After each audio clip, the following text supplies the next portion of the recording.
Охо Гуареня – най-голямата карстова пещерна система в Испания.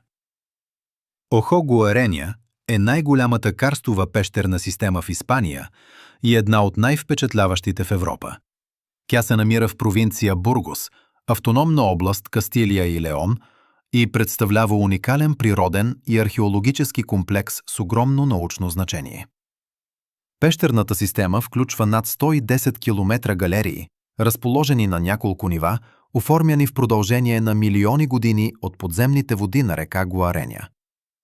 Вътрешността й разкрива мащабни зали, тесни проходи, подземни реки и впечатляващи карстови образования.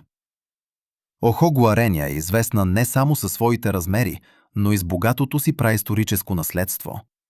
В пещерите са открити следи от човешко присъствие, датиращи от преди повече от 100 000 години, включително рисунки, керамика и археологически находки от различни исторически периоди.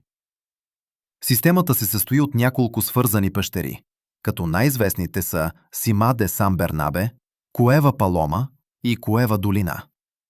Част от комплекса е адаптирана за туристически посещения, докато други зони са строго защитени и достъпни само за научни изследвания.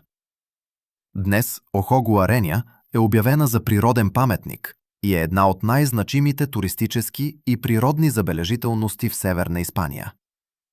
Мястото привлича спелеолози, изследователи и любители на природата от цял свят.